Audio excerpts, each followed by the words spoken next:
Hello, nous c'est Léa et Pauline, passionnées de tech. Vous écoutez Erreur 404, le podcast où l'on échange, on discute et on vulgarise la tech qui fait du bien. Parfois high-tech, parfois low-tech, mais toujours avec curiosité. Dans les transports, en cuisinant, en faisant du sport ou juste pour faire passer le temps, laissez-vous embarquer dans nos discussions avec des invités passionnés. Mais attention, une fois lancé, vous risquez d'avoir envie de continuer. Comme disait Alain, plus on sait et plus on est capable d'apprendre. Vous écoutez un nouvel épisode d'Erreur 404. Bonne écoute!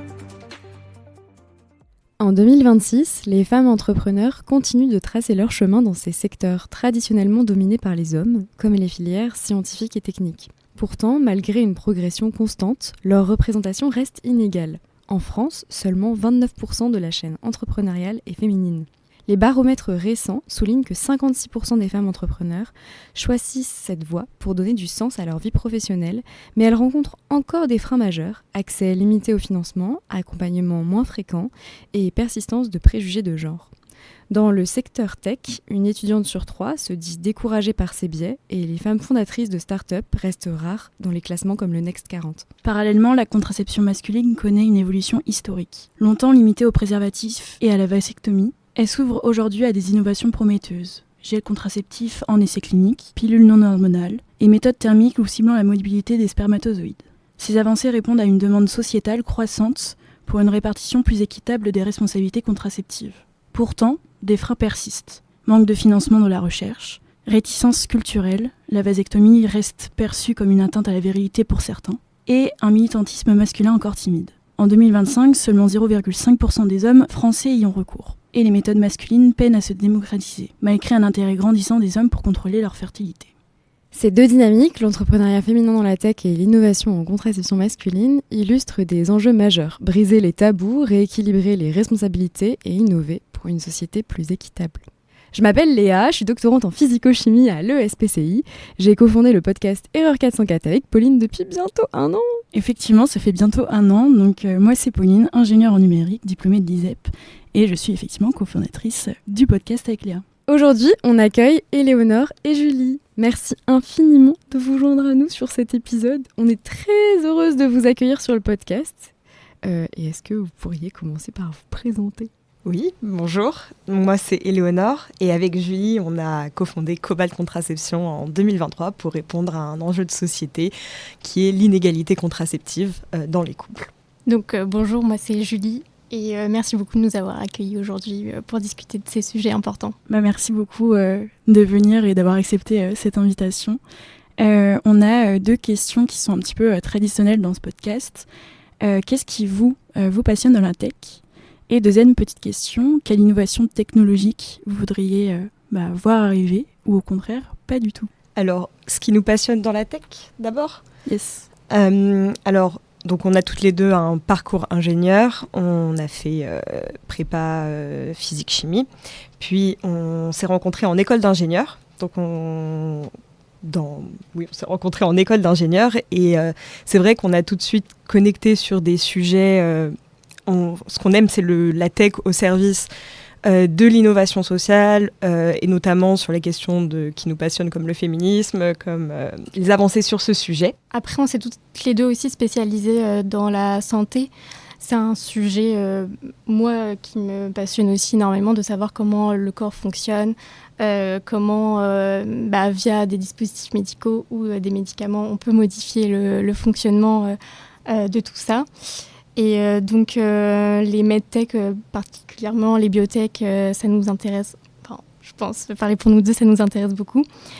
Et une invention, du coup, qu'on aimerait voir, je pense que toutes les deux, ce serait la contraception masculine, que ce soit la nôtre, celle qu'on développe, ou même d'autres qui sont en cours de développement. On trouverait ça génial qu'il y en ait d'autres en plus sur le marché pour répondre à ce besoin d'équité contraceptive. Et pour une qu'on ne voudrait pas du tout voir... c'est vrai qu'il y a des innovations qu'on trouve peut-être moins primordiales qui arrivent sur le marché. On est peut-être un petit peu moins passionné par des choses qui n'ont pas d'impact et qui vont augmenter l'impact sur le climat, l'impact sur la santé des gens, tout ça. C'est vrai qu'il y a beaucoup. Ce qu'on voit, c'est que l'investissement il est massif dans l'IA, les choses comme ça, mais ce qu'on pense pas assez souvent, c'est que oui, ça développe aussi les data centers et l'énorme impact global sur... écologiquement parlant. Voilà, c'est ça. Mais on a tout eu un peu dans cette question. On avait des invités qui nous disaient, par exemple, sur tout ce qui est mariage avec les IA. On a eu le four. Donc ça, c'est catastrophique. Et malheureusement, c'était déjà arrivé. En plus, quand l'invité a dit « je ne sais pas si ça existe » et qu'on a fait les recherches après dans le petit Notion pour aller plus loin, eh bien, c'était déjà arrivé. Donc on a mis la source. Avec cet heureux mariage, on a eu quoi d'autre ? On a eu le four aussi qui filme le poulet en train de cuire. Des choses qui sont pas nécessaires. Quoi. Pas forcément. Oui, des gadgets un peu... C'est ça. Oui. Qui répondent pas forcément à un besoin qui aide vraiment les gens. C'est ça. Et c'est vrai que c'est un peu ce qu'on se dit, c'est que l'innovation, elle est quand même là pour répondre à une demande tout en faisant du bien pour la société au global. C'est ça. Carrément. Et on vous propose de parler d'innovation et de science derrière ce que vous faites, de l'entrepreneuriat dans la santé, parler un peu de votre parcours et revenir sur qu'est-ce qui vous a finalement mené vers la construction d'un projet comme Cobalt Contraception. Et enfin, discuter un peu de l'impact sociétal et culturel de la contraception masculine dans une dernière partie. Donc un peu pour ouvrir. Donc commencer science, élargir vers la société, c'est ce qu'on essaie de faire avec le podcast, car tout le monde mérite de savoir un peu ce qu'il y a derrière les innovations, et surtout pour comprendre qu'est-ce qu'une innovation comme la vôtre, ou le sujet au global, pourrait potentiellement transformer la société. Donc on va commencer avec la première partie, qui est autour justement de la science derrière ce que vous faites et derrière ce domaine.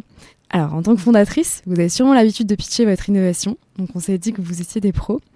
Et on vous propose de pitcher Cobalt Contraception en 60 secondes. Donc, je mets le chrono. On ne triche pas, sinon nos thésards qu'on a reçus, Arnaud et Antoine, qui devaient pitcher leur thèse en 60 secondes, se sentiront lésés. Mais alors, c'est parti. Et évidemment, je ne vous arrête pas. C'est juste pour le petit challenge. Vas-y. Donc, avec Julie, on a créé la société Cobalt Contraception en 2023 pour répondre à un enjeu de société évident qui est l'inégalité contraceptive. Donc, à cette époque, on a découvert la méthode thermique, qui est donc une méthode que Julie développera plus tard, mais qui se base en fait sur l'inhibition de la spermatogénèse et donc la diminution de la production de spermatozoïdes. Au bout d'un certain temps, après avoir porté notre produit, donc le boxeur contraceptif Cobalt, l'utilisateur arrive à un état contracepté, qui est dit contracepté, donc en dessous de 1 million de spermatozoïdes par millilitre. Et donc ensuite, cette innovation, elle permet de répartir la charge contraceptive entre les hommes et les femmes. Donc voilà, depuis le début, on a créé nos prototypes et maintenant, ce qu'on souhaite, c'est lancer des essais cliniques avec notre partenaire, le CHU de Toulouse. Trop forte. 55 secondes. Défi relevé. Alors là, du coup, vous nous avez un petit peu pitché pour le challenge 60 secondes, mais on veut aller forcément un petit peu plus loin dans le sujet. Est-ce que vous pouvez nous expliquer du coup comment ça fonctionne, cette méthode de contraception masculine ? Alors ça consiste en la remontée mécanique des testicules dans le corps. Donc en position basse, les testicules sont à une température d'environ 35 degrés. Et lorsqu'on les remonte dans le corps, donc au niveau de la racine de la verge, ils sont à la température corporelle de 37 degrés. Et c'est cette élévation de température qui permet d'inhiber la production de spermatozoïdes. Donc en portant notre dispositif, on va avoir cette remontée mécanique des testicules.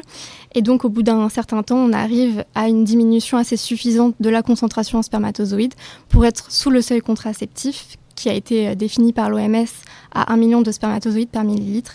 Et sous ce seuil, en fait, on est considéré comme contracepté assez efficacement, sachant que sous le seuil de 15 millions déjà de spermatozoïdes par millilitre, on est considéré comme infertile. Donc le seuil de 1 million est assez efficace et il y a eu des études dessus. Et c'est sur ce seuil que la plupart des autres contraceptions masculines en développement se basent aussi pour l'efficacité. Et c'est une méthode qui a été inventée par le docteur Roger Mieuxet au CHU de Toulouse dans les années 80-90. Donc lui, c'était un docteur et son travail, il est resté à l'état de recherche. Il n'a jamais réussi à mettre un dispositif marqué CE sur le marché et d'avoir toutes les autorisations. Et donc c'est pour ça qu'on a repris ces travaux et qu'on essaye de développer un dispositif qu'on aimerait faire certifier en tant que dispositif médical. Et donc voilà comment ça fonctionne principalement. Trop bien, c'est très très clair. Oui, ce que j'allais dire, c'est du coup par rapport aux autres solutions qui existent, comme le préservatif, la vasectomie ou les méthodes hormonales, c'est du coup cette méthode-là thermique qui se distingue beaucoup plus et qui fait que ça marche davantage. Enfin, je sais pas si c'est le cas ou pas. Enfin, en termes de nombre, ce que tu avais dit du coup, le millilitre le nombre de spermatozoïdes par millilitre. Mais alors du coup, aujourd'hui sur le marché, il y a les solutions disponibles, c'est la vasectomie et les préservatifs. Donc aucun d'eux inhibe, on va dire, la production de spermatozoïdes. La vasectomie, en fait, c'est on coupe le canal déférent, mais on n'arrête pas la production parce que le but, c'est que ce soit réversible. Donc c'est un des avantages de la méthode thermique. Et un avantage aussi, c'est que ça ne joue pas sur les hormones. Donc il n'y a pas d'effets secondaires graves, ou plus ou moins graves, comme on les retrouve dans les contraceptifs hormonaux classiques. C'est vraiment un impact local uniquement sur la température. Et donc ça ne va pas du tout jouer sur les niveaux d'hormones, sur d'autres aspects. Donc ça, c'est un des avantages. La méthode, donc une fois qu'on arrête de porter le dispositif, la production de spermatozoïdes revient à la normale. Et donc c'est pour ça qu'elle est considérée comme réversible, ce qui n'est pas vraiment le cas avec la vasectomie. Souvent quand on fait cette opération, c'est définitif et il y a très peu de cas de réversibilité. On fait le retour inverse. Après, il y a d'autres méthodes de contraception qui sont en cours de développement. Dont des méthodes hormonales, mais qui sont sous la forme soit d'injections ou de gel aussi. Les injections, eux, leurs études cliniques, ils ont été arrêtées à cause d'effets secondaires trop importants, ce qui est un peu dommage quand on sait que la pilule hormonale féminine donne aussi des effets secondaires. Donc voilà, ça a été arrêté par les autorités sanitaires, alors même que les participants en fait étaient plutôt favorables. Il y avait dans l'étude 80% qui étaient satisfaits et qui voulaient bien continuer après les études et continuer cette méthode. Donc voilà, la méthode hormonale, ils sont un peu passés à côté et maintenant ils font plutôt des méthodes où on va cibler des protéines spécifiques pour ne pas justement avoir d'effets secondaires sur les hormones, mais d'impacter spécifiquement certaines étapes de la spermatogénèse pour arriver à un état contraceptif. Okay. Super intéressant. Ouais. Mais j'avais une question du coup par rapport à la réversibilité. Une méthode, elle est réversible aussi, je suppose, dans le temps, parce que par exemple la pilule, c'est réversible, mais par exemple une femme, je sais pas, qui a pris, je vais pas donner des chiffres scientifiques, mais plutôt des exemples que j'ai en tête, mais une femme qui peut avoir pris par exemple pendant 10 ans la pilule, elle va mettre un certain temps avant de pouvoir retrouver un cycle normal et avoir... et du coup, là, c'est quoi au niveau de la réversibilité ? Alors, ça dépend des méthodes, mais donc pour la méthode thermique, on agit sur la température, donc l'environnement est plus assez favorable pour fabriquer des spermatozoïdes. Et comme un cycle de spermatogénèse, c'est environ 70 jours, donc on considère que après l'arrêt de la remontée testiculaire, on va reprendre le cours normal de la spermatogénèse parce que les cellules à l'origine de la fabrication, elles ne sont pas impactées, c'est sur les étapes d'après. Donc ça va reprendre son cours et il faudra environ attendre 3 voire 6 mois parce que comme on impacte l'ADN, on attend un peu plus de temps pour avoir la partie de l'ADN qui soit vraiment bien remise, on va dire. Et on estime qu'en 3 à 6 mois, on retrouve un retour à la normale de la fertilité. Et sur les autres méthodes de contraception qui sont en cours de développement, il y a aussi, eux aussi testent la réversibilité et c'est le but, c'est d'impacter des étapes du mécanisme qui sont réversibles et qui n'impactent pas directement la fabrication au départ, mais des étapes, par exemple, que ce soit la mobilité des spermatozoïdes. Donc, par exemple, les spermatozoïdes, il y a plusieurs étapes pour les fabriquer. Et une fois qu'ils ont maturé, ils n'ont quand même pas la mobilité. Et donc, du coup, c'est sur cette étape-là, par exemple, spécifique, qu'il y a des protéines qui vont agir pour bloquer cette mobilité. Mais une fois que la protéine n'est plus ingérée ou quoi que ce soit, ça va reprendre le cours normal parce que on continue à en fabriquer, mais c'est certaines étapes qui vont être impactées. Mais par contre, ça peut prendre du temps à trouver la protéine qui sera spécifique qu'à une seule étape de la spermatogénèse et qui ne va pas impacter d'autres fonctions nécessaires pour vivre correctement sans avoir d'effets secondaires graves. Et donc c'est pour ça que c'est assez long le développement aussi, c'est de trouver ces molécules et ces protéines à inhiber. Et aussi, un des avantages de la méthode thermique, c'est qu'on est sur un dispositif médical et pas un médicament. Oui. Donc toutes les étapes réglementaires pour arriver sur le marché sont aussi censées être plus rapides parce que entre le moment où on trouve une molécule, on la développe, il faut la tester sur les animaux, puis sur des humains, etc. Ça prend énormément de temps. Alors qu'un dispositif médical, il n'y a pas toute cette partie, on va dire, de tests en laboratoire aussi poussée. C'est plus, ça arrive plus vite vers le marché souvent, c'est ça ? Enfin, dans les autres domaines. En tout cas, ça reste assez long de mettre sur le marché un dispositif médical, mais en règle générale, c'est quand même moins long que les médicaments. Oui. Parce que les impacts ne sont pas forcément les mêmes et la recherche est moins longue à faire et à développer. Ok. Trop intéressant.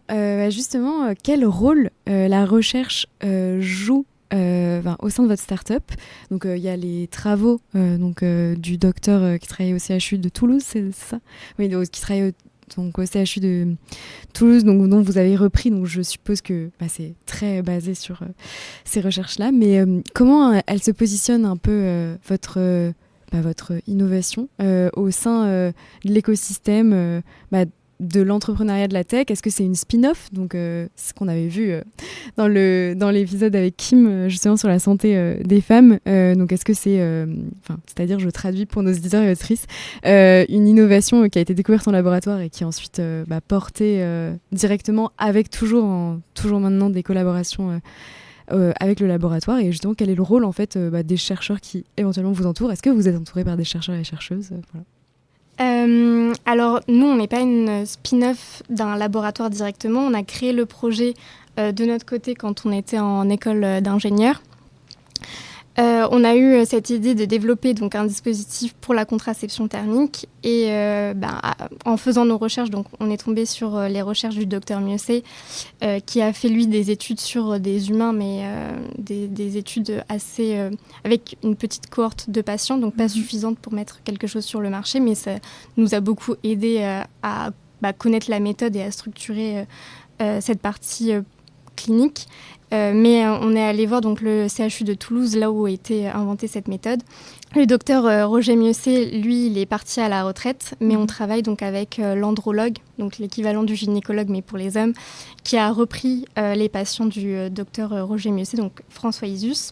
Et donc on a soumis notre idée de reprendre un peu les travaux de recherche qu'avait fait le docteur Mieuxet pour nous s'occuper de la partie plus entrepreneuriale, développer un produit. Et eux, ils étaient ravis parce que justement, ils ont toutes les connaissances médicales et scientifiques sur le sujet. Ils ont repris les patients du docteur Mieuxet. Ils ont beaucoup de gens aussi qui viennent les voir en consultation pour les suivre pour la méthode thermique, pardon. Il n'y a pas de vrai parcours de soins défini ni de dispositif certifié sur le marché. Donc, eux, ils suivent leurs patients qui viennent avec leur dispositif fait maison ou acheté en ligne illégalement sur Internet. Et ils les accompagnent dans plus un parcours de limitation des risques. Ah oui. mais ils croient vraiment à la méthode, ils savent que ça fonctionne, que les gens l'utilisent et ils voudraient que ce soit mieux encadré, donc un dispositif médical qui soit certifié par des études cliniques et sur le marché, qui puisse prescrire à leurs patients. Eux, ça les intéressait beaucoup et donc c'est avec eux qu'on a commencé à travailler sur le sujet de développement. Donc nous, on était plus sur la partie entrepreneuriale et eux sur les études cliniques, donc qui seraient les promoteurs de notre étude. Trop chouette. Et justement, c'est un domaine, je trouve que c'est un sujet très précis d'être tombé sur ces études de ce chercheur. Comment vous en êtes venu là ? Parce que justement, la contraception masculine, on en parle peu, c'est assez peu exploré. Moi, la première fois que j'en ai entendu parler, c'est avec un des posts d'Éléonore sur Cobalt, finalement. Donc, qu'est-ce qui vous a amené là, que ce soit dans votre parcours ou même juste... comment vous avez fait cette recherche ? Du coup, on était toutes les deux dans la même filière en école d'ingénieur et on avait fait ce cours de pré-incubation pour justement trouver un problème de société et y répondre via une démarche entrepreneuriale et donc faire tout ce qui est analyse de terrain, enquête du marché. Et donc nous, on s'était posé comme problématique la contraception masculine. Pourquoi il y a si peu d'options sur le marché alors que des solutions pour la contraception féminine, il y en a plein. Et on était parti sur ce postulat. On avait fait donc nos recherches sur qu'est-ce qui existe, pourquoi la pilule masculine n'est pas sur le marché. Et on a découvert lors de nos recherches les travaux du docteur Mieuxet. Et on s'est dit, mais c'est super, pourquoi c'est non-invasif, réversible, il n'y a pas d'hormones, c'est magique, quoi.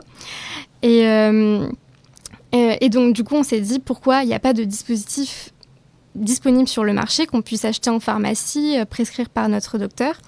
Et c'est pour ça qu'on s'est penché sur la question, qu'on a regardé les études, qu'on a vu, on a contacté quelques personnes qui étaient... qui travaillaient beaucoup sur le sujet. Parce que, donc en fait, il y a eu les études qui ont été faites par ce docteur Mieuxet. Mais ensuite, c'est des associations un peu partout en France qui ont repris le concept de la remontée testiculaire et qui ont fait des ateliers de fabrication pour coudre soi-même son dispositif. Et donc, c'est comme ça qu'en fait, les gens se sont emparés de la méthode hors parcours médical. Ça a pris encore plus d'ampleur lorsqu'un entrepreneur a développé donc l'anneau AndroSwitch en silicone. Il l'a vendu sur Internet, mais sans les certifications et sans les études cliniques qu'il fallait. Donc, il s'est fait retirer du marché par les autorités sanitaires. Mais donc, il y a des gens qui achètent cet anneau et qui utilisent cette contraception thermique. Donc, on a pas mal de données terrain. On a les données un peu scientifique plutôt côté recherche par le docteur Mieuxet, mais il y a aussi ces données terrain parce que il y a pas mal de médecins, d'internes en médecine qui font leur thèse de fin d'études sur la méthode thermique et dont une enquête sur plus de 1000 personnes qui utilisent la méthode thermique depuis plus de 6 mois. Et donc on a pas mal de données en fait terrain de ce que les gens font et donc on a la preuve que ça fonctionne, que c'est acceptable par la plupart des personnes et qu'il y a peu d'effets secondaires, mais c'est pas encadré encore vraiment sur la partie médicale. Je crois que je me suis un peu, je sais plus c'était quoi la question de base, mais je me suis un peu... Non, c'est très bien. Ouais, ça m'a étonnée, ça m'a beaucoup étonné le truc du cours de couture pour faire son propre dispositif. C'est un DIY, les guys. Mais oui.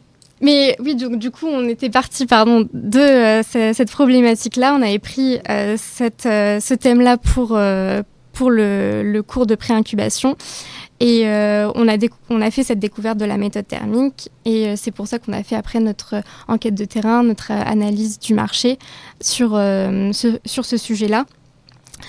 Et on a tellement aimé qu'on a voulu continuer. On a fait une année de césure encouragée par notre école d'ingénieurs pour être incubé à leur incubateur et voir où ça nous menait. Donc c'est après ce cours-là, on a fait cette année de césure pour se consacrer à 100% sur le projet et démarrer notre parcours entrepreneurial sur ça. C'est trop chouette. Et c'était quelque chose que vous vouliez, vous, Quand vous êtes rentrées en école d'ingénieur toutes les deux, est-ce que c'était quelque chose dont vous rêviez d'être entrepreneur ou de devenir entrepreneur ? Je pense que l'une comme l'autre, pas du tout. On n'avait jamais pensé à monter notre entreprise. Moi, pas du tout.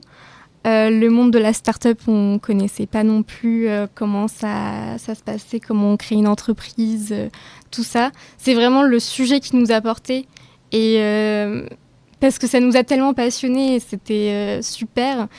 Et oui, d'abord, on a fait cette découverte scientifique qu'on a beaucoup appréciée. On s'est dit, il faut qu'on fasse quelque chose. Et c'est vrai qu'en tant qu'ingénieur, on ne savait pas trop où est-ce qu'on allait atterrir. Au final, on pensait travailler dans une entreprise de manière assez classique. Mais c'est vrai que le fait de pouvoir mettre à contribution nos compétences pour un sujet qui nous passionne et qui, on pense, va vraiment pouvoir aider les gens, c'est ça qui nous a vraiment poussé à démarrer et à continuer ce projet-là. Et quand aussi on a découvert tout l'écosystème entrepreneurial, ça nous a aussi beaucoup plu d'en apprendre plus sur le montage d'une entreprise, comment trouver des financements, comment tout cet écosystème fonctionne, la propriété intellectuelle, les choses comme ça.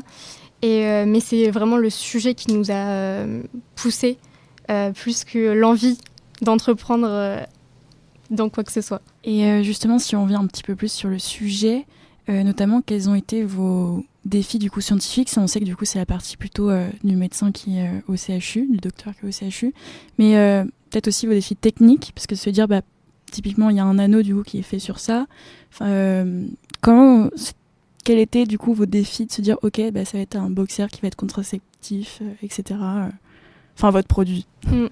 Alors nous on s'est basé sur les études du docteur, donc lui il avait fait un slip, c'était un peu l'ancienne mode, donc on s'est dit on va un peu moderniser tout ça et c'est pour ça qu'on a décidé de redesigner en tant que boxeur. On a fait appel à un institut en textile français pour redesigner correctement cette partie-là, et enfin le produit. Et après sur des défis à surmonter, on va dire, c'est la partie assez réglementaire, où en fait, comme il y a aujourd'hui pas de dispositif équivalent disponible sur le marché, on n'a pas de quoi s'appuyer pour mettre sur le marché notre dispositif. Donc, on doit construire un narratif clinique sur notre dispositif pour pouvoir être certifié. Et c'est ça qui peut nous poser et nous faire des têtes des nœuds à la tête, où on va devoir définir nos propres exigences de performance et de sécurité et designer une étude clinique en fonction des performances qu'on aimerait réaliser. Mais donc les études cliniques, ça peut aussi être assez imprévisible. Donc on a quand même pas mal de données qui nous poussent à croire que ça va aller dans un certain sens plutôt qu'un autre, mais c'est ça qui peut être assez compliqué à gérer, c'est toute cette définition clinique et qu'est-ce qui va nous amener à réellement arriver à un marquage CE et une autorisation de mise sur le marché, sachant que on sait que ça fonctionne parce que les gens l'utilisent et arrivent bien au seuil contraceptif. Mais il peut y avoir aussi des questions sur la partie réversible, ce qui inquiète un peu plus les autorités de santé, où il y a un retour à la normale de la production de spermatozoïdes, mais elle n'est pas assez documentée aujourd'hui. Donc pareil, on a des estimations ça devrait se passer d'une certaine manière, mais il manque encore les preuves cliniques et c'est ce design de preuves cliniques qui est assez challengeant.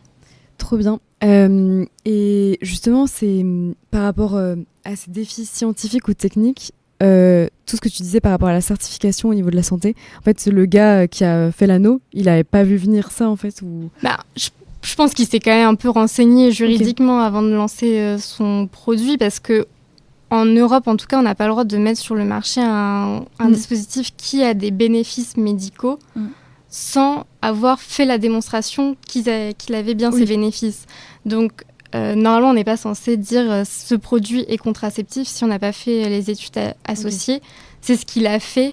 Et je pense qu'il était plutôt au courant que c'était pas censé se passer comme ça, où lui il s'est dit je mets à disposition pour les gens qui veulent, et maintenant aujourd'hui il rétropédale, donc c'est-à-dire qu'il se remet dans un parcours réglementaire pour avoir les certifications et l'autorisation de mise sur le marché.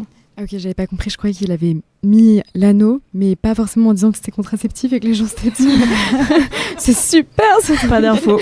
pas d'infos, pas de problème. Trop bien, merci beaucoup. Je pense qu'on a un peu plus cerné l'innovation autour de laquelle vous travaillez. Et maintenant, ce qu'on voudrait savoir, c'est un peu...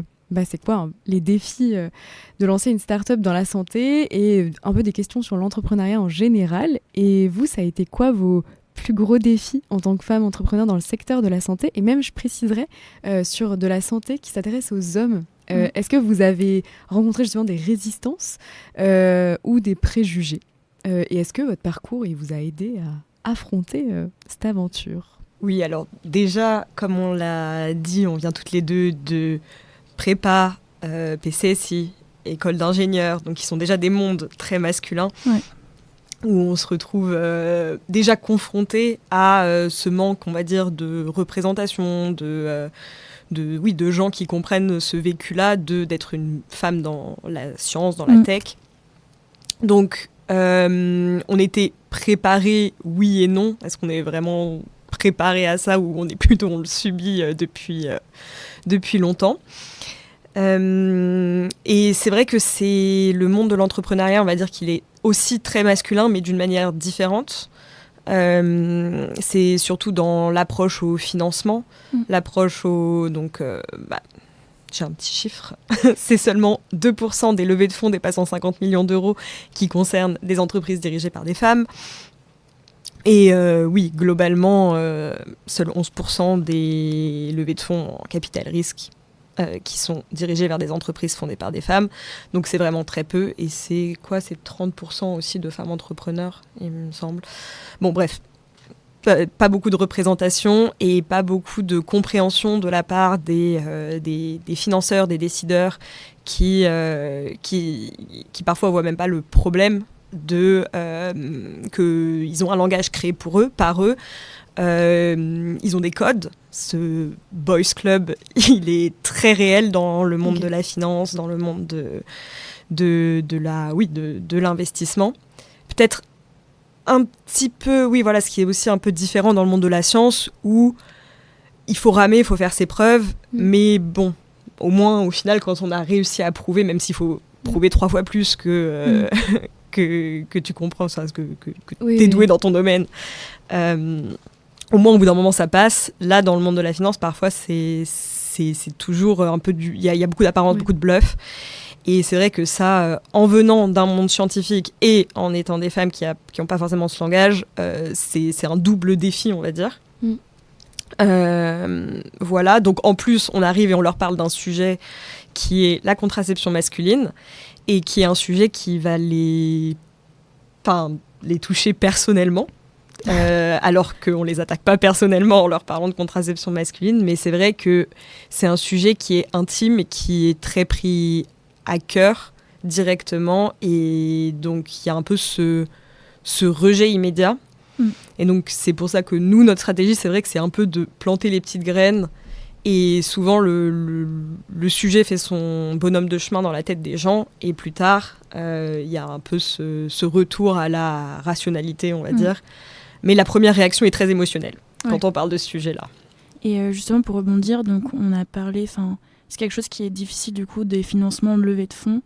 Comment vous faites sinon, si je sais pas du coup si c'est exclusivement de levée de fonds ou si vous avez d'autres manières de vous financer par rapport à ce projet? Alors pour l'instant, on s'est financé on a eu des subventions. Qui sont associés donc à la création d'entreprises, à la création d'entreprises en deep tech. On a eu notamment la bourse French Tech Émergence de la BPI. Donc c'était un très bon lancement pour les étapes de faisabilité, de preuve de concept, de prototypage. Donc grâce à ça, on a pu arriver jusqu'à jusqu'aux étapes donc précliniques, tout ce qui est montage de ce fameux dossier de marquage CE. Voilà, et donc maintenant, c'est là qu'on en est, en fait. On a vachement avancé grâce à ça, mais grâce aussi à d'autres financements de la BPI, grâce à des concours qu'on a gagnés. On n'a pas tant investi en love money, on va dire. Un petit peu, mais c'est vrai qu'on a quand même eu la chance de pouvoir gagner pas mal de concours avec un sujet qui était impactant, et donc ça nous a quand même aidés. Et donc du coup, maintenant, oui, on est en train de faire une levée de fonds qui est très compliquée pour plusieurs raisons, parce que c'est dur de lever de fonds quand on est une femme, c'est dur de lever en pré-seed avant traction commerciale. Donc tous les sujets deep tech, c'est des longues étapes de développement, donc ce soit les medtech, mais les biotech aussi, il y a certaines food tech, je pense, qui doivent être dans ce sujet-là, quand il y a beaucoup de barrières réglementaires, beaucoup de barrières de développement. Donc il y a ça. Et il y a le fait aussi que la situation actuelle fait que les investisseurs investissent encore moins en ce moment. Oui, et je voulais dire aussi qu'on était en Europe et que l'investissement en Europe, c'est aussi très compliqué. Oui, il y a moins par rapport aux États-Unis, par exemple. Oui. Voilà. Ok. Et moi, j'avais juste une petite question par rapport à ce que tu avais dit sur la love money. Pour moi, c'est... Alors, si je me souviens bien, c'est les proches ou vous qui mettez de l'argent dans le projet. Mais... est-ce que c'est un choix que vous avez fait ? Parce que parfois, je sais qu'il y a des gens qui évitent pour justement avoir des problèmes après de conflit d'intérêts ou de personnes qui investissent. Oui, et on pense que le sujet, il est plus grand que ça, que nos proches, et qui est... on peut pas en fait gonfler artificiellement des bilans par un chiffre avec de l'argent qui de toute façon... Tout ce qu'on pourrait avoir en love money, même si on arrive à lever 100 000 euros en love money, 200 000 euros en love money, on sait qu'il y a des gens qui l'ont fait, ça ne nous permettra pas d'aller aux études cliniques, et on a besoin aussi de cet accompagnement stratégique, de gens qui sont en fait experts dans l'investissement, qui nous aident à structurer un projet qui est beaucoup trop lourd pour... nos parents, nos oncles, nos tantes, c'est pas des entrepreneurs, on vient pas de ce milieu-là. Peut-être que la love money, quand elle vient de familles où c'est des business, des familles de business, bon, c'est peut-être plus facile, mais c'est vrai que là, on va dire que le soutien de nos familles, il vient plutôt sur le fait qu'ils nous donnent la chance et l'opportunité de faire ce projet en toujours plutôt nous soutenant, on va dire, dans notre vie. Oui, moralement. Voilà, c'est ça. Et en nous donnant même le temps et l'espace de faire ça sans nous juger et en nous soutenant. Mais oui. Et comment ça se passe quand vous êtes, justement, vous êtes diplômées toutes les deux, du coup depuis 2 ans 2 ans 3 2 ans. 1 an et demi. 1 an et demi. 1 an et demi. Donc depuis 1 an et demi. Et en fait, je sais pas du tout comment ça se passe, mais quand on est au début d'une start-up, comment vous financez vous ? Enfin, vous financez votre vie comment ? Alors, au début, du coup, on a eu la chance d'être étudiante.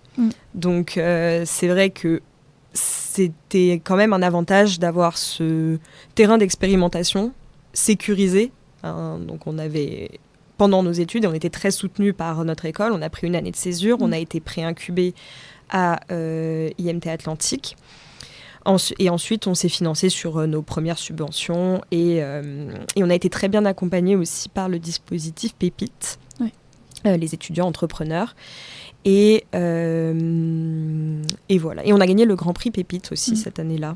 Donc c'était pareil, ça nous a permis de lancer la start-up, de créer de faire toutes les premières étapes. Ça coûte quand même un petit peu d'argent, mais...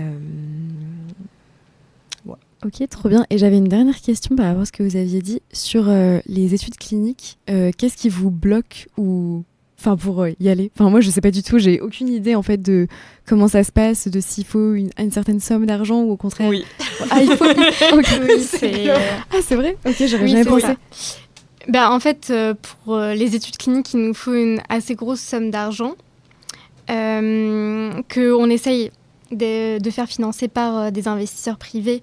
On est passé d'abord par des appels à projets où on répondait avec le CHU de Toulouse pour obtenir des financements public, mais c'est vrai que c'était assez compétitif et c'est plutôt orienté recherche, pas forcément appliqué. Donc ils voyaient pas trop. Et je pense que aussi le sujet fait un peu. Par exemple, dans les appels à projets auxquels on a soumis des candidatures, on avait des fois plusieurs évaluateurs et un qui nous mettait d'excellentes notes et l'autre pas du tout. Donc, c'est un sujet où on a l'impression que les gens, comme ils ont un avis personnel dessus, ils vont pas forcément être très objectifs sur la notation. Donc, c'est ça aussi qui nous a un peu freinés. Et donc, au départ, on s'était penché vers des appels à projets plus publics avec le CHU, mais on n'a pas réussi à obtenir les financements qu'on souhaitait. Donc, c'est pour ça que maintenant, on fait cette levée de fonds privée pour financer ces études. Sachant aussi que les subventions au bout d'un moment deviennent 1 euro pour 1 euro. Donc les premières subventions, on peut peut-être en avoir des petites sans cette contrepartie, mais la BPI par exemple ne veut pas être le seul financeur à soutenir un projet. Donc il faut l'aval, on va dire, d'investisseurs privés. Voilà, donc il faut avoir en fait l'équivalent en fonds propres pour obtenir les subventions.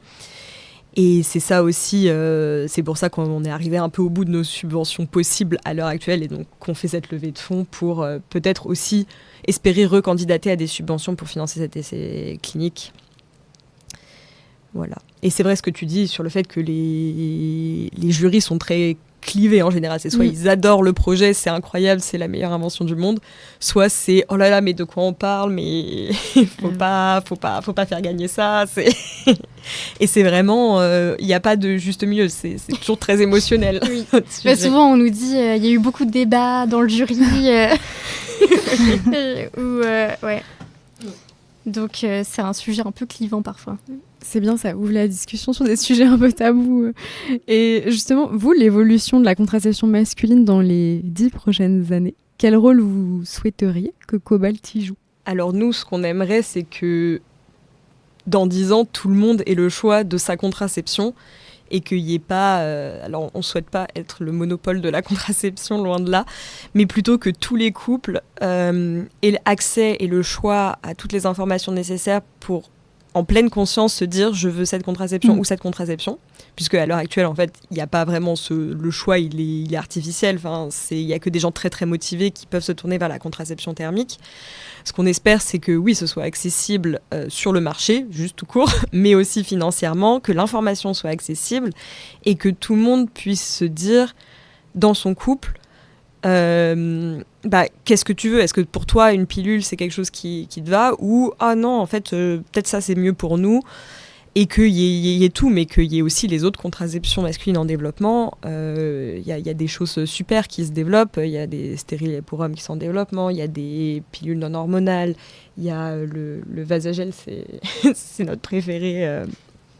C'est un petit gel. Donc en une injection, on bloque le canal déférent et qui peut être dissoute ensuite par une seconde injection. Donc c'est vraiment très, très peu invasif, très peu... un peu invasif, mais c'est peu douloureux. Les pires effets secondaires qu'ils ont trouvés, c'était...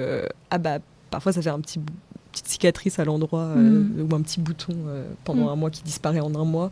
Bon, ça a vraiment une fonction mécanique et ça désordre pas tout le reste du fonctionnement du corps, quoi. C'est ça. Donc qu'il y ait tout ça qui soit accessible. Mais c'est vrai qu'il faut de la recherche. Pareil, sur ce fameux Vasagel, le problème, ça va être la réversibilité. Enfin, il faut bien être sûr que ce soit complètement réversible. Mais en tout cas, que tout le monde puisse avoir accès à la contraception qu'ils veulent et que Cobalt soit une des options possibles. Et justement, est-ce que vous avez un petit peu une idée en tête de si vous arrivez du coup à faire les essais cliniques, quand est-ce que ça pourrait arriver sur le marché, ou même juste combien de temps ça peut prendre les essais cliniques pour cette solution ? Nous, ce serait 2 ans d'études cliniques au maximum, où on étudierait donc l'efficacité puis la réversibilité. Et donc, si on obtient les financements en temps et en heure, si toutes les études cliniques se passent correctement, si les audits du dossier pour la certification se font assez rapidement. On espère une mise sur le marché vers 2029.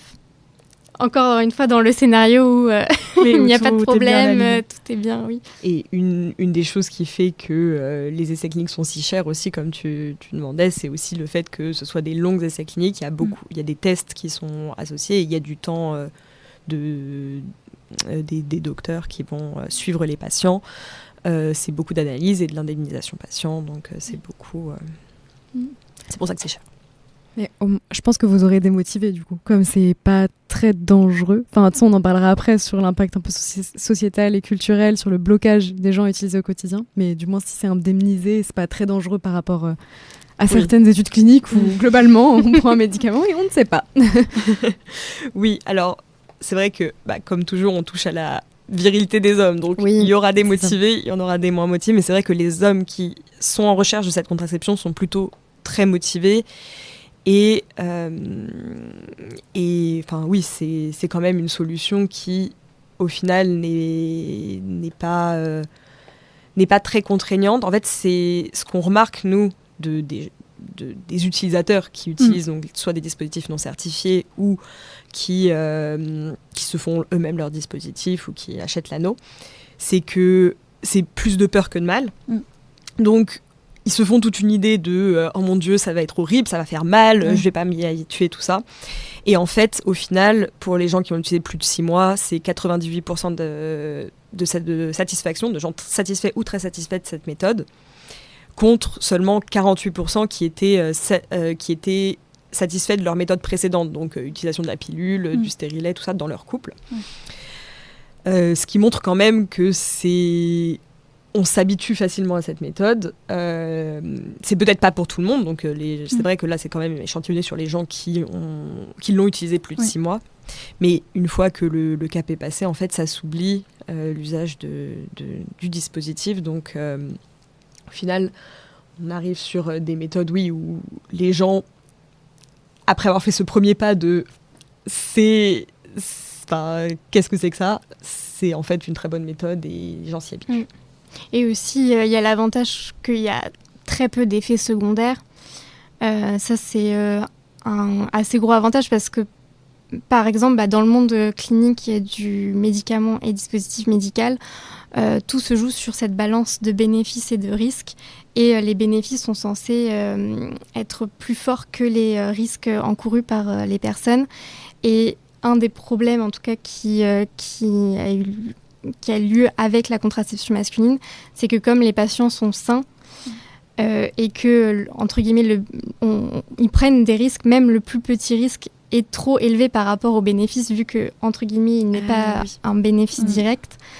Et c'est ça qui, par exemple, avait fait arrêter les premières études cliniques, c'est parce que, justement, il y avait ces effets secondaires et qu'on ne prenait pas le risque partagé que les femmes, du coup, aujourd'hui prennent à 100%. Et donc c'est pour ça aussi que dans la réglementation, il faut que ça évolue auprès des commissions européennes pour justement avoir cette définition de bénéfices partagés et de risques partagés sur la contraception, que même si ce n'est pas l'homme en pratique qui tombe enceinte, c'est le bénéfice pour les deux personnes. Et donc les risques doivent aussi être pris à deux. Et là, comme c'est une méthode qui est non invasive, qu'a priori, il y a assez peu d'effets secondaires, c'est aussi potentiellement plus simple de passer tous ces comités éthiques en disant que les effets secondaires sont pas si importants que ça, en tout cas. Et ça peut aussi nous avantager. Et c'est pour ça aussi que la plupart des solutions en développement, ils essayent de diminuer le plus possible les effets secondaires parce que cette balance à respecter. J'ai oublié de poser une question. Du coup, aussi, c'est un boxer que les utilisateurs doivent mettre tous les jours pendant X heures ou juste tout le temps ou quoi ? Oui, j'ai pas dit dans le dans le protocole. Du coup, c'est le dispositif est à porter 15 heures par jour tous les jours. Donc, on l'enfile le matin quand on se réveille et on l'enlève avant de dormir. C'est sur les heures éveillées principalement, puisque la température corporelle est pas la même pendant la journée que pendant le sommeil. Donc c'est pour ça les études elles ont été faites sur les heures éveillées. Et la plupart des gens s'y habituent assez facilement. C'est comme porter des lunettes ou un chignon. On sait que c'est là. Mais on est censé s'y habituer au fur et à mesure du temps. Il peut y avoir une petite période d'adaptation de quelques jours au début. Mais de manière générale, oui, la poche inguinale se forme assez rapidement. Et les gens qui l'utilisent n'ont pas de désagréments particuliers ou d'inconfort. Et puis au pire, si ça ne convient vraiment pas, on peut arrêter de le porter. Très clair. Vous l'avez dit, du coup ça fait depuis 2023 que vous avez fondé Cobalt. Est-ce que vous avez des anecdotes plutôt peut-être du coup sur le côté soit conception du produit ou justement fondation de la start-up qui vous ont particulièrement marqué? Du coup, on savait pas trop jusqu'où fallait qu'on aille dans les anecdotes parce que évidemment il y a beaucoup de moments un peu drôles qui se passent, surtout quand on pitch le projet. C'est vrai qu'il y a parfois on a des échanges assez musclés, on va dire, pour convaincre pour convaincre certains hommes qui veulent pas voir l'intérêt du projet. Mais non, sinon, on a aussi des beaux moments ou des moments où on est vraiment très heureuse, notamment quand le premier concours qu'on a gagné, où on a gagné le premier prix du concours Coup de pouce, qui était donc vraiment au début de notre année de césure, où c'était la première fois qu'on confrontait le projet, on va dire, à la réalité du monde des startups, des startups, des pré-startups. C'était vraiment, c'était en novembre 2022. Et donc on a gagné le premier prix, on était très contentes. Et juste après, on a eu un article dans Le Parisien. Et on s'est réveillé un matin avec 8 millions de vues sur un tweet. On était là, oula. C'était un peu une exposition. Fallait pas trop lire les commentaires sur Twitter. Oui. On en a lu 3, on a arrêté. Voilà. Et ensuite, par contre, c'est là qu'on voit quand même que les médias, ils ont une force de frappe très, très grosse, puisque on s'est dit, ça nous a donné un peu la motivation de dire, OK, on va contacter le CHU de Toulouse. Et on a contacté le CHU de Toulouse qui nous ont dit, oui, on est hyper intéressés et tout, on a vu votre article. Et ils avaient vu notre article dans Le Parisien. Incroyable. Et c'est vrai qu'on a été très... très contente à ce moment-là, et donc on a pu nouer ce partenariat à la suite de ce concours. Donc ça a fait un peu un effet boule de neige. On a trouvé ça assez bien. Et après, la deuxième anecdote, peut-être que tu veux la dire. On est allé au Parlement européen il n'y a pas si longtemps que ça pour présenter du coup notre projet. Il y avait d'autres aussi acteurs du domaine qui ont présenté leurs avancées et chacun présentait aussi leurs différents blocages et qu'est-ce qu'on attendait des parlementaires pour faire avancer ce sujet de la contraception masculine. Et c'est vrai qu'on était assez étonnés et surprises parce que donc, le seul parlementaire qui avait organisé cette session et qui était présent lors de cette... discussion, c'est un parlementaire allemand qui est de droite catholique. Et donc, on était un peu surprises parce que lui, en fait, dans sa tête, c'était pour éviter l'avortement.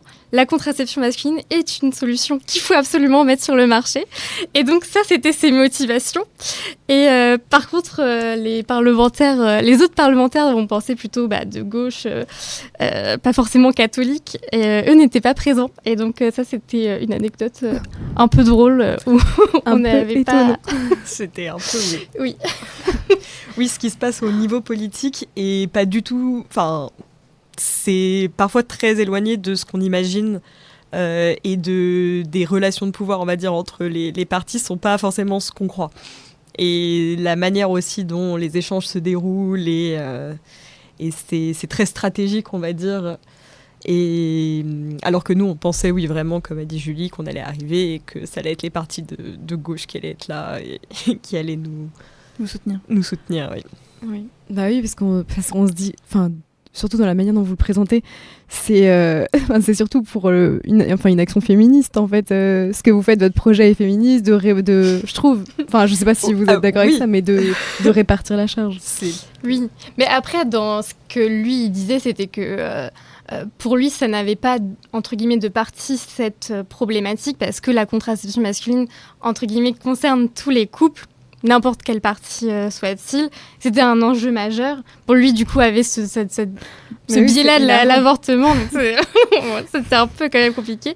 Mais au moins, il fait parler du sujet. Donc, on ne peut pas non plus cracher dans la soupe. C'est très particulier. Ce que j'allais dire justement, c'est étonnant et en même temps, oui, comme tu dis, si ça sert à la cause, allons-y, monsieur. On l'avait pas vu de cette façon-là. C'est ça. Et justement, ça nous fait une bonne transition pour voir un petit peu plus l'impact sociétal et culturel. Donc on en a parlé déjà, ça faisait réagir du coup côté plutôt masculin cette contraception. Et justement, vous êtes allé au Parlement européen. Est-ce que vous avez observé des différences selon les pays ? Comment c'était reçu un peu cette proposition de produit de contraception masculine ? Alors, pour la méthode thermique spécifiquement, c'est très français, puisque les recherches émergent toutes du CHU de Toulouse. Ouais. C'est les associations qui justement se sont emparées pour faire tous ces DIY, même l'anneau, tout est français. Les utilisateurs, donc on estime entre 5 et 10 000 utilisateurs de la méthode thermique en France, qui sont tous en France. Donc ça commence un peu à faire parler en Belgique, en Suisse, en Allemagne, en Autriche. Mais c'est vrai que pour l'instant, on est quand même sur une fanbase assez française, on va dire. Aux US, ils sont très tournés plutôt médicaments non hormonaux. Donc, il y a une grosse association qui s'appelle le MCI, le Male Contraceptive Initiative, qui est dédié à la mise en place d'actions et de levée de fonds pour les contraceptions masculines. Mais c'est vrai qu'eux, ils sont beaucoup plus tournés médicaments, pilules masculines. Ils ont quand même donné un peu d'argent en France, mais ils voient quand même la méthode thermique de plus loin. Après, il y a eu le Rizug, qui est ce fameux vasagel que tu mets dans le canal déférent. Ça, c'est venu d'Inde, mais ça a été racheté, il me semble, par les États-Unis aussi. Donc, c'est vrai qu'encore une fois, les États-Unis, ils sont quand même beaucoup dans cette démarche innovation, financement, et on avance comme ça, on investit un peu à tout bout de champ, ce qui est pas mal quand même sur certains aspects. Et donc voilà, et après il y a d'autres pays où c'est quand même moins le sujet, et il va y avoir des pays où le sujet va être beaucoup plus de déjà pousser préservatif, déjà pousser le sujet de la contraception en général, même pousser le fait d'utiliser les pilules. Il y a des pays où ils se concentrent sur endiguer la diffusion des IST avant de se concentrer sur innover sur d'autres moyens de contraception. Et on a eu un rendez-vous avec une personne qui travaille dans une solution pour faire des spermogrammes plus rapidement au Canada. Et lui nous a indiqué qu'aux États-Unis, en ce moment, il y avait un énorme pic de vasectomie à cause des lois de Trump sur l'avortement, où ils cherchent énormément des solutions alternatives, dont la contraception masculine. Et c'est vrai qu'eux aussi sont assez moteurs sur le sujet là-bas, surtout avec la politique actuelle, quoi. Sachant que les vasectomies aussi en France augmentent, aussi partout les vasectomies, ça devient de plus en plus un sujet d'intérêt, et on est quand même contente de voir que ça va dans le bon sens. Et autour de vous, est-ce que vos parents, vos pères, vos grands-pères si vous les avez encore, vos amis masculins sont plutôt pour ou contre ? Parce que du coup j'ai fait un petit sondage et je suis curieuse de savoir vous, qu'est-ce qu'ils en pensent ?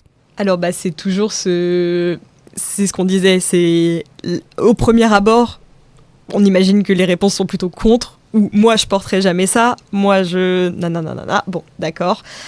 Et en fait c'est tellement, c'est une innovation de rupture, c'est un choc des mentalités, il y a beaucoup de choses qui rentrent en compte dans le fait qu'il y a cette réaction, encore une fois, très émotionnelle. Les hommes sont émotionnels. Sur ce côté de rejet direct de ça, mais au final, avec un peu de rationalité et d'être exposé plusieurs fois en fait, au concept et à l'idée, on se rend compte qu'il y a des revirements de situation et que souvent, même des réactions très fortes au début peuvent se tourner vers... moi, en tout cas, personnellement, mon copain, de base, il n'était pas du tout... il était là en mode, c'est très bien ce que tu fais, mais voilà, je te regarde de loin, on va dire. Et en fait, au final, c'est lui qui est revenu me voir pour me dire, en fait...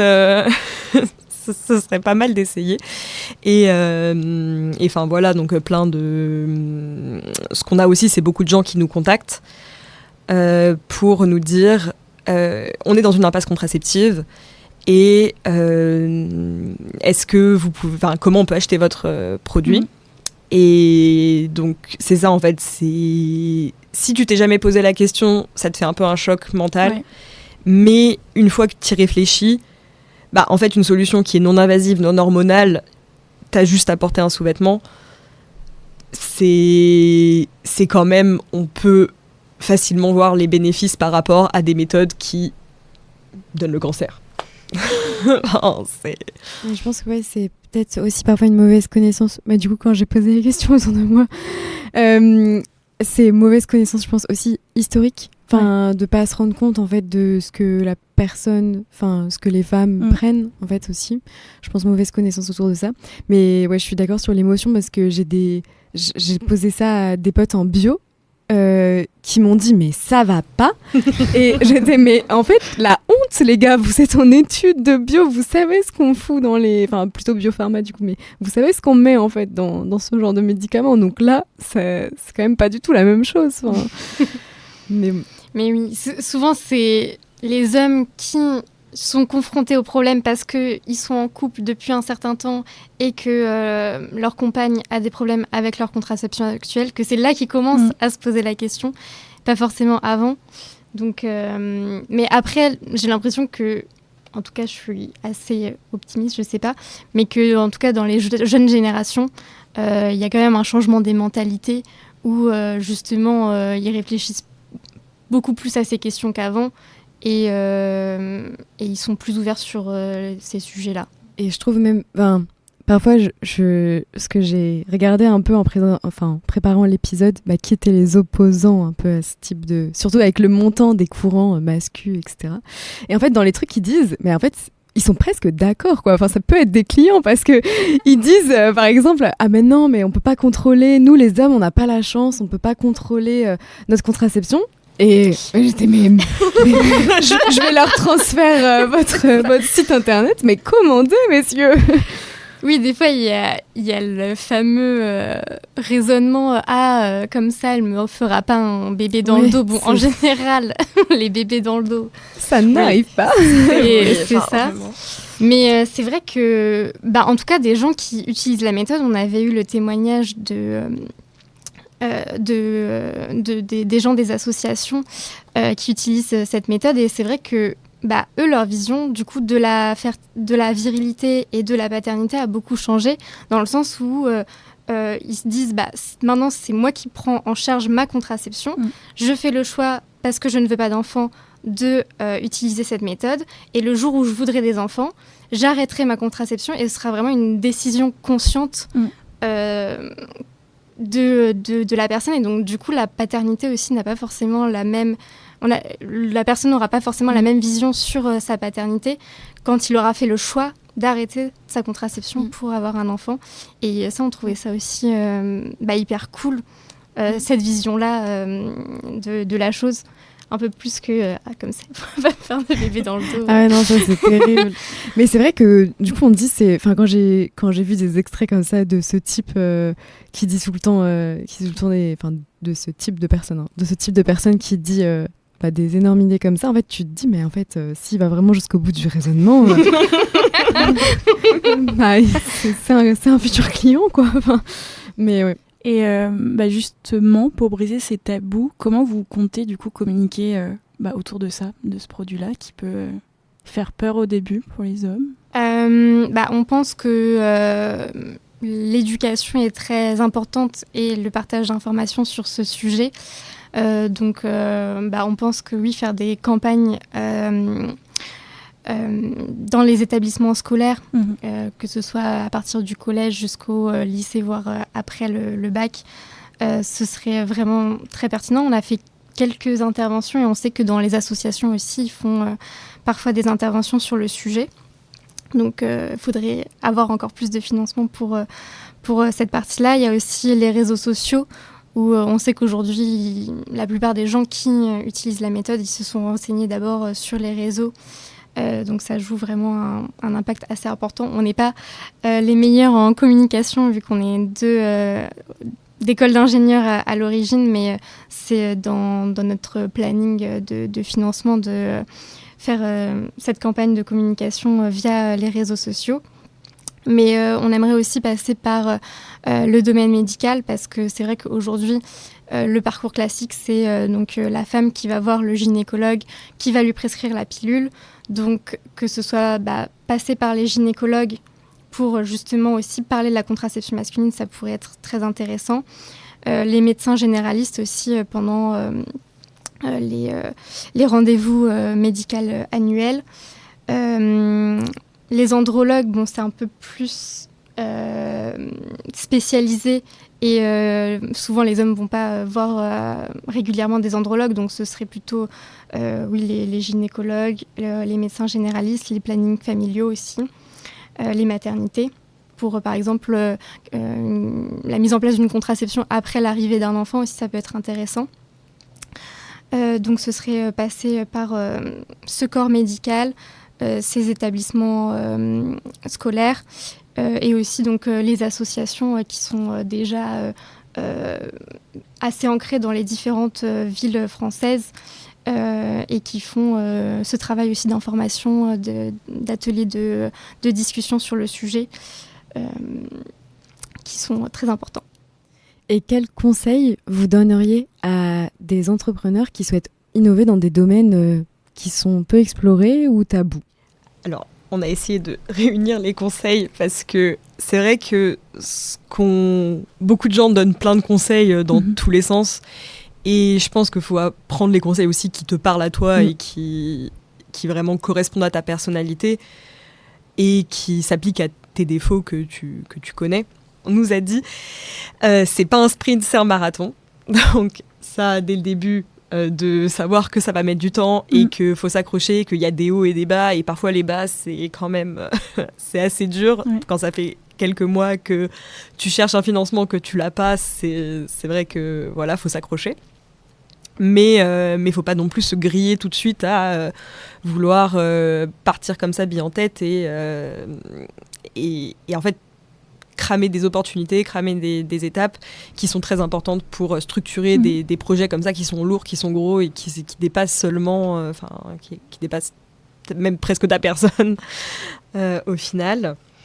Une mentor nous a dit de ne pas être gênée d'être exigeante. Donc nous, ça s'applique beaucoup à nous parce qu'on est quand même jeunes. On était en études, on a commencé à 22 et 23 ans, ou 23 et 24 ans. Enfin, on a commencé très jeune et dès le début, la mentor nous a dit c'est pas parce que vous êtes jeunes, c'est pas parce que vous êtes des femmes d'avoir peur de déranger, de dire pardon. Non, on est exigeant avec les prestataires, on est exigeant avec les partenaires, on est exigeant avec tout le monde. Donc ça, pareil, c'est un conseil qui s'applique face à nos personnalités. Si déjà on a une personnalité de base très désagréable, bon, peut-être qu'il faut prendre le conseil inverse et pas être encore plus exigeant au risque de perdre des partenaires, par exemple, ce qui serait bête. Oui, pas avoir peur. Moi, ce que j'aime bien aussi, c'est dire de pas avoir peur de confronter son projet à la réalité, d'aller voir les gens, d'aller voir les concurrents. Ça peut faire très peur de se dire « Ah, je vais parler de mon projet et on va me voler l'idée. En général, entre guillemets, non. L'idée, c'est OK, il y a l'idée, mais il y a tout le travail qui est. On va pas te voler 3 ans de travail. On va pas te voler. Donc évidemment, faut pas révéler les détails techniques. Il faut faire très attention à l'API et tout cabinet de pays vous le dira pour vous faire payer très cher. Mais dans tous les cas, parler, confronter, présenter le projet, les gens sont plus enclins à vous aider que ce qu'on croit et toujours prêts à donner des conseils, à parler de eux, leur expérience, donc des gens qui sont passés par les mêmes parcours. Toujours essayer de chercher, de comprendre comment on est réussi, comment on n'a pas réussi, et d'avoir un peu ces échanges. C'est toujours bénéfique, même quand parfois on n'a pas l'impression que ça nous aide. C'est toujours de faire ce lien. Tout seul, on n'y arrive pas forcément si on reste dans son coin. Ouais. Nous, ce qui nous a pas mal aidé aussi, c'était d'être étudiant. Enfin, en tout cas, c'était quand on est étudiant, oui, on est plus jeune, mais on est aussi plus en sécurité. Donc, comme on disait, on avait un peu ce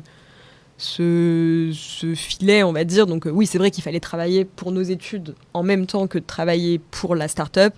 Mais en soi, le sujet nous passionnait tellement et qu'on était aussi très bien accompagnés. Il y a beaucoup de dispositifs, comme ce qu'on a déjà dit, pour aider les étudiants. Et le dernier, je crois qu'on l'a déjà dit aussi, mais c'était d'être sûr de répondre à un besoin. Oui. Genre, c'est pas on met un produit, on essaye à tout prix de le faire fit sur le marché. C'est plutôt on demande aux gens de quoi ils ont besoin et on le développe. Et voilà. Très bon conseil, en tout cas pour ceux qui veulent se lancer dans un projet comme ça. Et j'avais peut-être une petite question. En plus, donc vous vous projetez sur une période longue, comme il y a plein de développements, etc. Et dans les startups deep tech, il y a souvent un CEO et un CTO. Est-ce que vous allez adopter ce type de structure ou est-ce qu'au contraire, vous allez faire de tout ? Est-ce que vous avez deviné qui est CEO et CTO ? Mais je me disais, si je dis Julie, tu es CTO et Léonore, tu es CEO, et que c'est pas le cas, vous allez me dire, alors regarde, t'as rien compris. Si, c'est le cas, c'est comme ça qu'on présente qu'on s'est distribué les fonctions, oui, je m'occupe plutôt de la partie technique et réglementaire, et Léonore de la partie financier et business model. Mais après, c'est vrai que, on partage un peu toutes les tâches. Chaque chose que l'une fait, elle va demander de conseils à l'autre et on va échanger sur tous les sujets. Mais il y a une petite division des tâches sur ces parties-là. Et donc, Éléonore est CEO et je suis la CTO. Trop bien. Un très beau binôme. Oui. On arrive du coup à la fin de l'épisode. Est-ce que vous avez quelque chose à ajouter, une thématique, ou sinon s'il y a un moyen justement de soutenir votre projet ? Est-ce qu'on a quelque chose à ajouter, une thématique ? Je sais pas, mais par contre pour soutenir notre projet, oui, vous pouvez nous suivre sur LinkedIn. On va bientôt lancer du coup notre application, on va lancer un compte Instagram, donc pardon, pas encore disponible, mais vous pouvez visiter notre site web et répondre à notre enquête. C'est une enquête qui s'adresse principalement aux hommes pour l'instant. Mais voilà, ça nous aide toujours, tout soutien, même de nous envoyer un message. Nous, on est toujours ravis de parler de ce sujet, d'aider les gens à comprendre aussi, même si ça peut leur faire peur au début. Nous, ce qui nous intéresse aussi, c'est... en tout cas, on n'est pas là pour juger les gens qui ont peur de ça, de la contraception, ou qui n'ont jamais pensé. C'est pas grave, mais il est toujours temps de commencer à s'informer. Merci infiniment pour tout ce que vous nous avez raconté. On a rigolé, on a appris plein de choses et je pense que c'est un sujet qui est super important et que vous portez avec énergie. Merci beaucoup. Merci beaucoup. Vous avez pu découvrir dans ce podcast une discussion avec 2 entrepreneurs de la santé ayant pour objectif de révolutionner la contraception au sein des couples.